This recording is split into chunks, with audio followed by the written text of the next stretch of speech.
Kamu mau main gadget, kami sebagai orang tua punya tugas untuk mendidik anaknya. Jadi kalau tugas-tugas sudah selesai, silakan boleh main gadget dengan waktu tertentu sesuai dengan kesepakatan. Jadi gini, orang tua orang tua melakukan kewajibannya untuk pangan, menyiapkan makan, memasak ya. Nah, tapi kan kembali lagi kepada anak, pilihan mau makan mau enggak gitu, silahkan. Yang penting jangan dia nggak makan tapi minta uang untuk beli yang lain ke orang tua.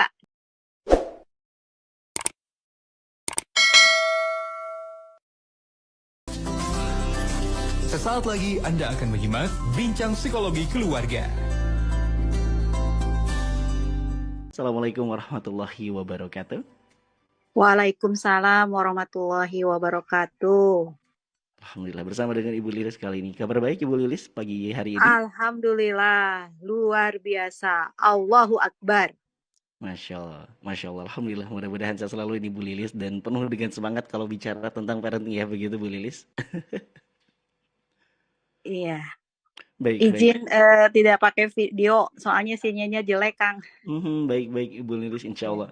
Tidak apa-apa Ibu. Yang penting ilmunya dapat diserap oleh sahabat MV ya pasti ya Ibu ya. Iya, Insya Allah kita akan sambung kembali Bu ya. Karena kemarin di pertemuan kedua sudah kita bahas 3 poin ya begitu ya Bu Lilis ya. betul. Yang dimana penguatan tentang konsep pendidikan yang hanya bergantung kepada Allah, kemudian juga tentu dengan melihat potensi, kemampuan anak serta kemampuan sosial begitu ya Ibu ya. Iya, yang pertama adalah konsep pengasuhan memberikan itu ikhlas karena Allah. Tidak Mhm. ada batasan, bukan ada udang di balik batu. Saya mengasuh anak biar anak saya sayang ke saya, tidak. Karena Allah saja, gitu ya. Dan Allah Mhm. Maha Adil, kebaikan kita akan dicatat sebagai amal ibadah kita. Yang kedua, bagaimana pengasuhan yang memerdekakan itu menjadikan anak mandiri gitu ya. Karena ketika anak mandiri ya pasti tergantung pada Allah dan merdeka. Yang ketiga, bagaimana orang tua bisa mengembangkan potensi, bisa melihat, mengetahui dan mengembangkan potensi bakat anak ya. Yang kemarin seperti contohnya Dr. Muhammad Kamal Ismail, beliau yang luar biasa, masya Allah, amal ibahnya terus ketika orang-orang berduyun-duyun ke Mekah untuk tawaf, pasti beliau mendapatkan pahalanya ya. Kemudian Al-Khawarizmi yang menemukan angka 0 yang sekarang dipakai di kehidupan kita, pasti matematik itu yang dipakai. Nah, itu yang kita sudah bahas 3.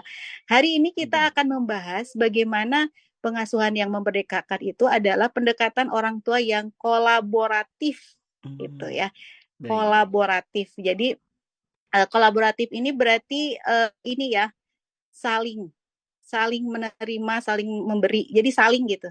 Jadi tidak Iya. otoriter, misalnya orang tua, kamu harus dengar saya. Titik. Kata Bapak A, titik. Tidak bisa diganggu-gugat. Yang boleh begitu hanya Allah ya, otoritasnya.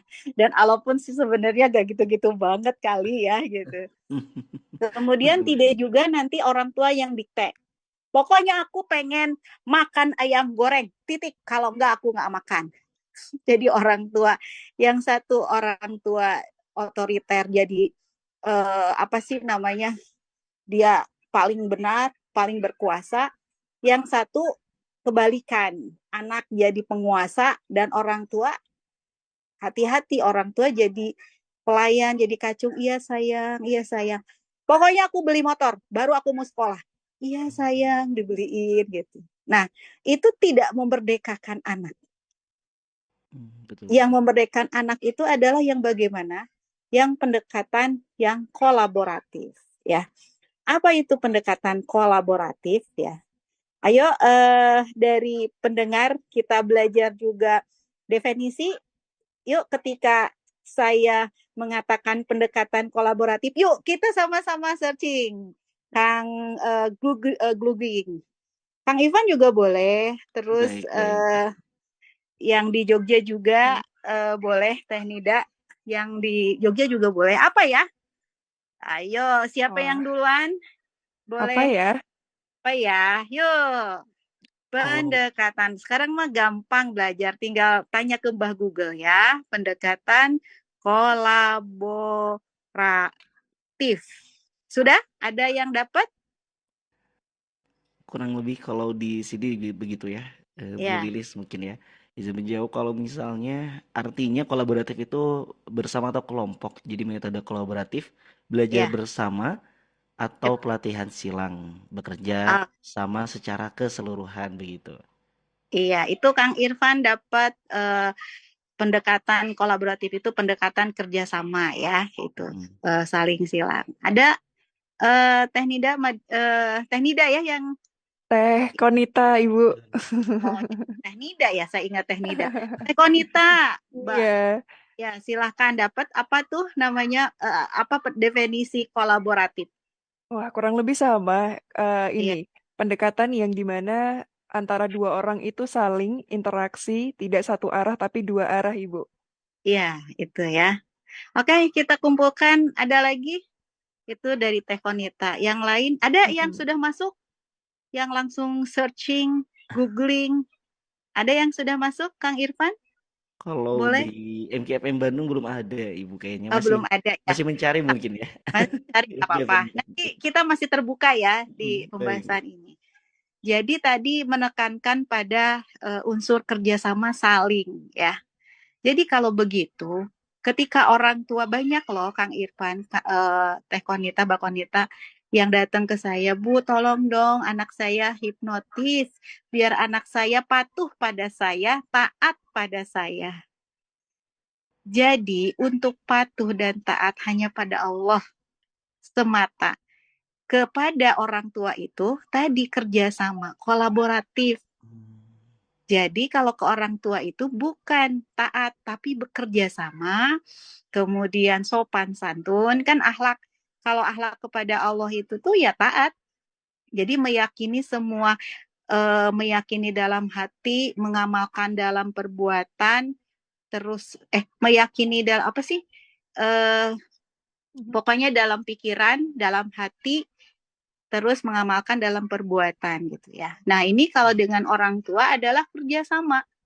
Jadi mulai saat ini sugestinya bukan lagi kamu nak taat ya pada orang tua ya, patuh ya kepada orang tua ya, bukan.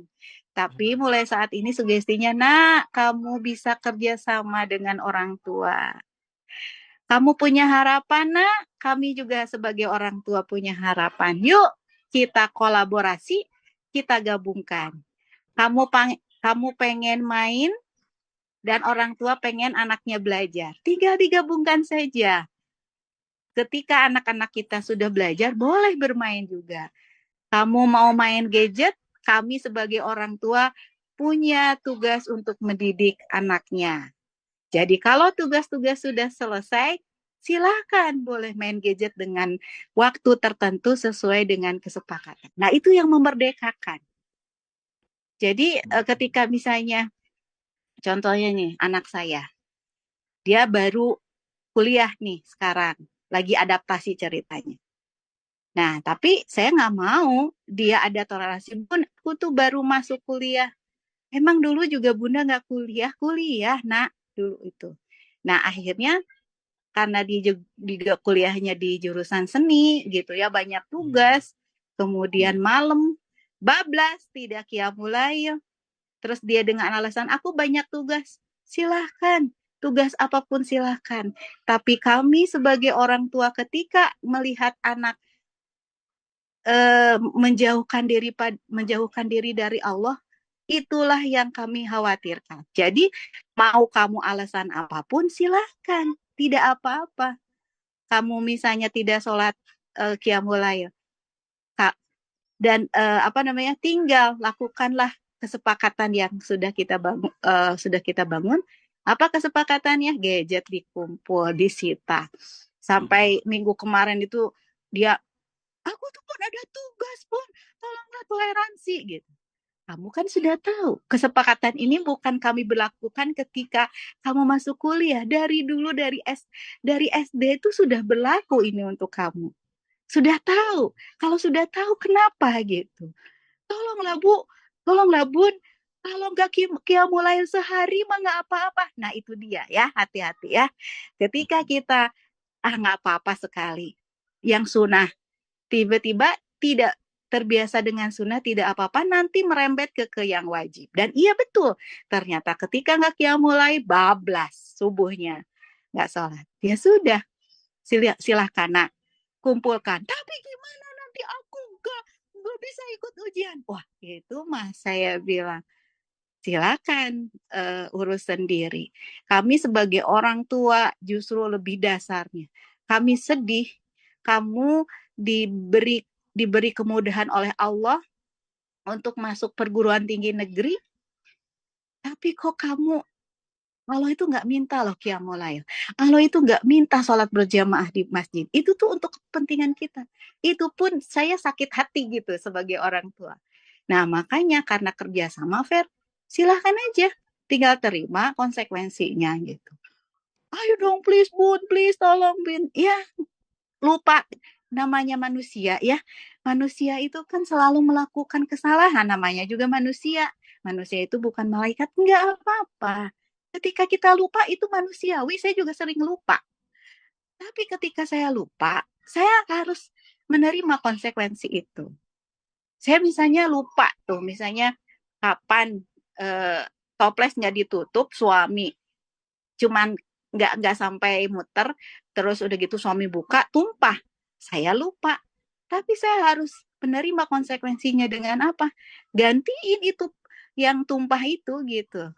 Karena ketika kita bertanggung jawab, kita malah lebih enak gitu. Nanti kalau suami saya misalnya gini, kamu mah dasar ceroboh itu juga nggak ditutup. Kenapa Anda bilang begitu? Coba kasus yang mana? Ya kemarin kan udah beres, udah saya gantiin. Nah, kalau saya salah, saya menerima konsekuensi, kemudian Anda mengungkit-ungkit, berarti masalah bukan di saya, di Anda. Nah itu, jadi itu yang memerdekakan gitu. Seakan-akan anak saya susah di rumah ini tuh susah Bun. Ini aja susah apa saya bilang. Iya Bun, aku kan pulang jam 11 malam. Oke saya bilang, tahu kamu itu bareng sama Bunda. Bunda juga dari luar kota jam 11 malam. Sama ayah juga bareng gitu. Kita tidur juga sama gitu. Nah, bisa kita usahakan dengan alarm. Dengan apa? Dan kalaupun kita bablas nggak apa-apa, saya bilang. Itu lupa, tinggal konsekuensinya aja, tinggal jalanin. Selesai kan? Ramai itu kemarin itu. Sampai dia akhirnya ini apa namanya musuhin saya. Ya nggak apa-apa nak. Kalau kamu musuhi Bunda, yang rugi Bunda, kamu. Dah, saya diamkan gitu. Ternyata dia kan butuh juga tugas, Bun, ini harus ada dibeli. Tiba-tiba dia WA, Bun, ini yang harus dibeli. Saya nggak komentari. Udah, terus saya balas, saya nggak komentari dulu, itu saya balas gini, kok Bunda nggak enak ya gitu. Ini kesannya itu Bunda kayak misalnya ini minta beliin gitu. Ini mah perasaan Bunda aja, saya bilang.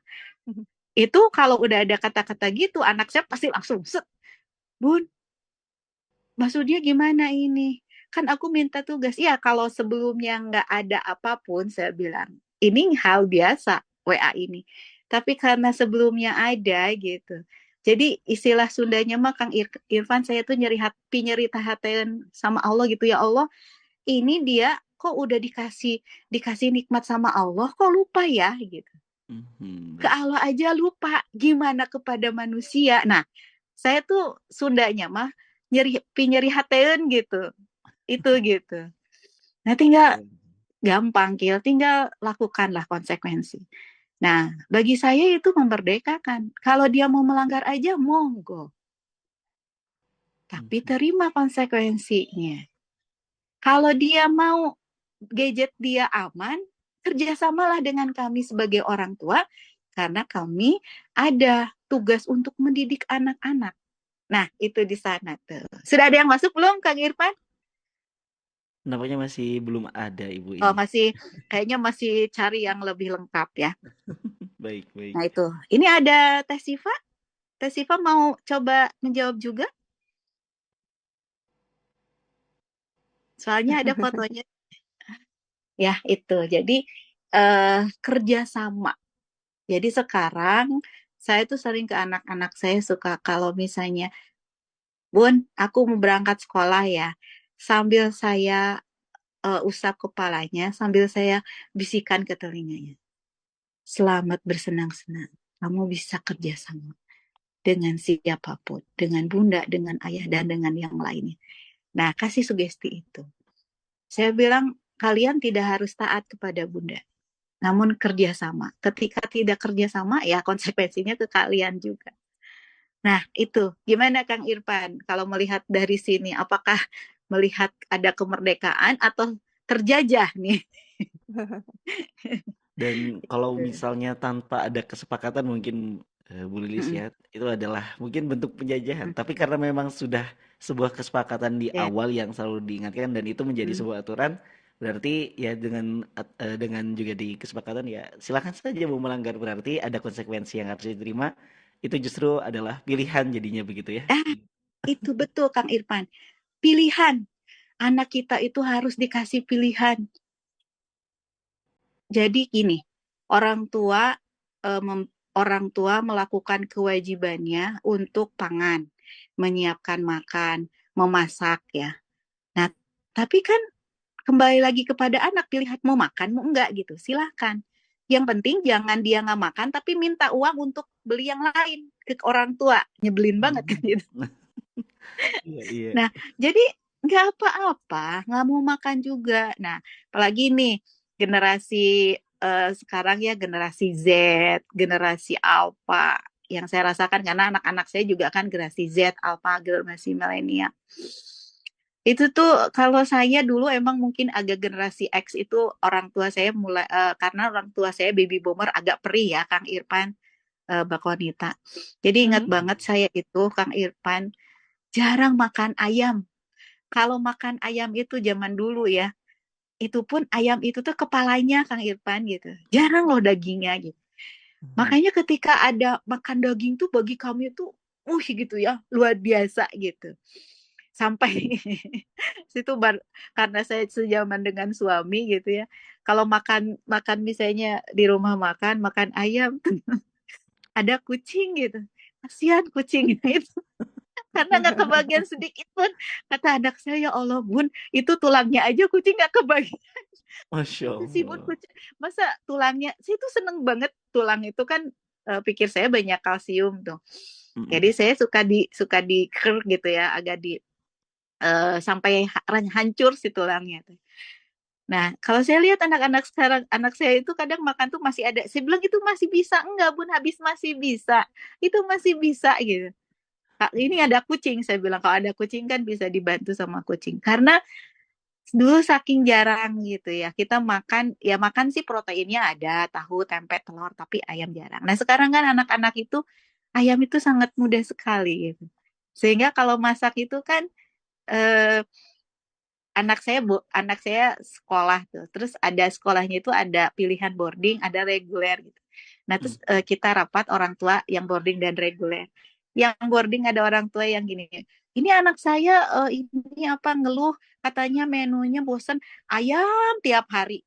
Masya Kalau Allah. di pikiran saya ya Allah, alhamdulillah ayam gitu. Baheula mah saya meni susah ayam teh gitu ya.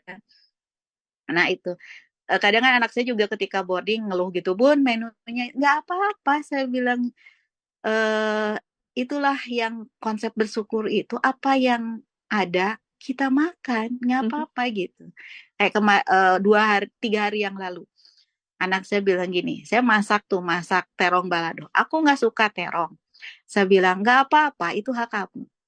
Cuman ketika kamu bilang begitu, kamu rugi karena kamu itu menutup diri kamu, mental block gitu. Dan terong itu tuh Allah ciptakan dan itu tuh halal. Dan orang tua itu tidak mungkin memberikan makanan yang beracun, saya bilang. Kalau kamu mau belajar bersyukur, coba. Kamu nikmati, makan. Dulu saya tuh nggak suka terong juga, ih terong gitu. Mm.